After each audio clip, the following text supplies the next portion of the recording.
Viso, nekaj te moram vprašati. Imam eno zgodbo, mlada punca. Gre na faks, vse ima, vse na papirju, ampak doma kaos. Nihče je ne sliši, samo kritika, negativizem, pritiski. In zdaj ona nima motivacije.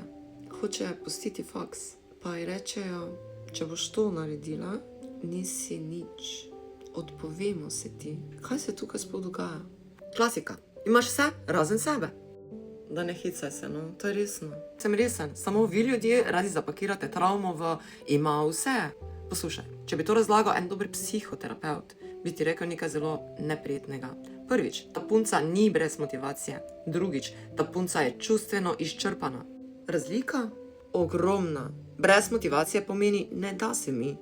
Izčrpanost pomeni ne zmorem več nositi vsega, kar ni moje. Torej, problem ni faks? Ne. Faks je samo zadnja kaplja. Pravi problem je to. Prvič, ona živi v okolju, kjer ni varnosti. Drugič, ni čustvene podpore. In tretjič, ni zdrave meje. In veš, kaj je najbolj ironično? Kaj? Isti ljudje, ki ji niso dali temeljev, zdaj od nje zahtevajo stolpnico. To pa boli.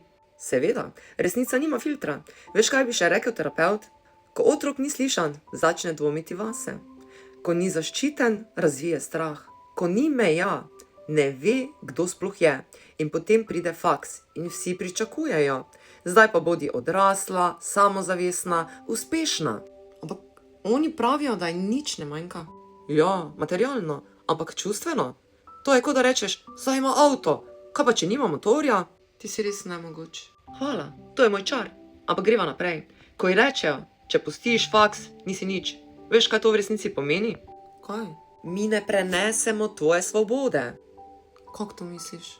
Ker če ona reče ne, potem oni izgubijo kontrolo nad tem, kdo mora biti. In to ljudi straši bolj kot karkoli. Torej, to ni skrb za njo. Delno je, ampak zelo popačen. To je skrb, ki pravi, bodi to, kar mi potrebujemo, da se mi počutimo varne. In ona? Ona pa počasi izginja, ker ko živi življenje, ki ni tvoje, duša začne ugašati.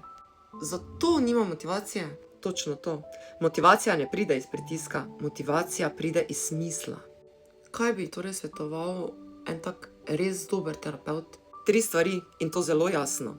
Prvič, resnica pred udobjem. To, kar čutiš, ni lenoba, to je signal. Drugič, meje niso izdaja. Če rečeš ne, ne izgubiš vrednosti, jo prvič dobiš. In tretjič, tvoja vrednost, tvoj fokus.